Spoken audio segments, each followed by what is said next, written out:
Good evening dear students. आज हम बात करेंगे क्लास नाइन्थ ज्योग्राफी की, जो कि हमारी बुक है कंटेम्प्रेरी इंडिया। इस बुक में जो हमारा फर्स्ट चैप्टर दिया गया है इंडिया साइज एंड लोकेशन। आज हम बात करेंगे इंडिया साइज एंड लोकेशन की। तो इंडिया साइज एंड लोकेशन के बारे में हम देखते हैं कि सबसे पहले हमें जानने की कोशिश करनी है कि इंडिया की क्या लोकेशन है, और लोकेशन को जानने के लिए वर्ल्ड मैप को समझना सबसे हमारे लिए इम्पोर्टेंट है। और वर्ल्ड मैप के लिए हमारे लिए ज़रूरी है कि हम सबसे पहले अपना कॉन्सेप्ट क्लियर कर सकें लैटिट्यूड और लॉन्गिट्यूड के बारे में, कि लैटिट्यूड एंड लॉन्गिट्यूड क्या होते हैं। तो लैटिट्यूड के बारे में अगर हम बात करें कि latitudes they are the imaginary lines, ये एक ऐसी काल्पनिक रेखा होती है जो पृथ्वी पर पाई जाती है, और पृथ्वी को दो भागों में बांटने वाली लैटिट्यूड को हम इक्वेटर बोलते हैं। सो लैटिट्यूड क्या होते हैं? लैटिट्यूड एक ऐसी काल्पनिक रेखा होती है जो पृथ्वी पर पाई जाती है, और पृथ्वी को दो भागों में बराबर बांटने वाली रेखा को हम इक्वेटर कहते हैं।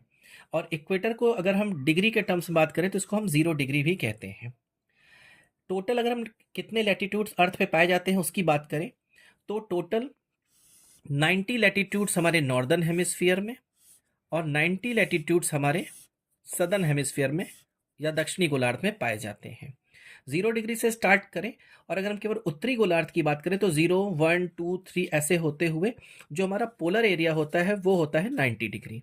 और इसी तरह सिमिलरली सदर्न हेमिस्फीयर में भी, हमारा दक्षिणी गोलार्ध में भी 90 डिग्री लैटिट्यूड पाया जाता है।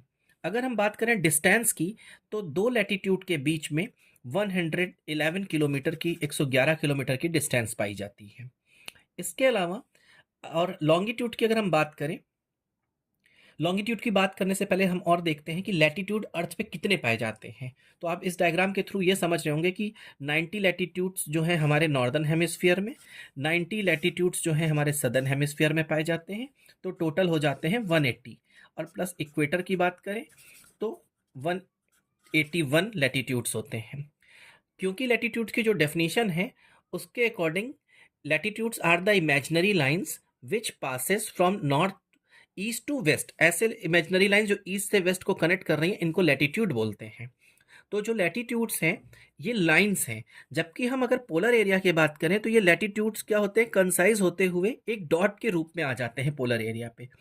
तो बहुत सारी बुक्स में आपको ये देखने को मिलेगा कि हमारे पास टोटल जो है 178 latitude plus 1 equator, it means 179 latitude भी होते हैं।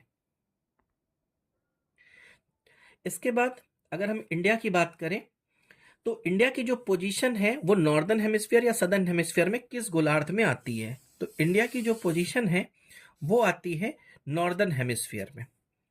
और अगर हम बात करें ईस्ट वेस्ट की, अगर दो पार्ट्स में हम हेमिस्फीयर को डिवाइड करते हैं तो इंडिया आता है ईस्टर्न हेमिस्फीयर में। तो इंडिया की जो पोजीशन है वो नॉर्थ ईस्टर्न हेमिस्फीयर में आती है, उत्तर पूर्वी गोलार्ध में आती है। अब हम बात करते हैं लॉन्गिट्यूड की। लॉन्गिट्यूड्स क्या होते हैं? तो जो लॉन्गिट्यूड्स होते हैं, लॉन्गिट्यूड्स ऐसी काल्पनिक रेखाएं होती हैं जो पृथ्वी को उत्तर से दक्षिण जोड़ने का काम करती हैं। Longitudes are the imaginary lines that connects earth from north to south. और लॉन्गिट्यूड्स जो होते हैं ये टोटल होते हैं 360। 360 में 180 जो हमारे सामने दिख रहे हैं और 180 इनके बैक में होते हैं। तो टोटल 360 लॉन्गिट्यूड्स होते हैं। और 1 डिग्री लॉन्गिट्यूड, जो दो लॉन्गिट्यूड्स के बीच की अगर हम बात करें, एक लॉन्गिट्यूड दो लॉन्गिट्यूड के बीच में जो गैप होता है वो होता है 4 डिग्री का। एक लॉन्गिट्यूड से दूसरे लॉन्गिट्यूड पढ़ने पर 4 डिग्री का डिफरेंस आता है। ठीक है।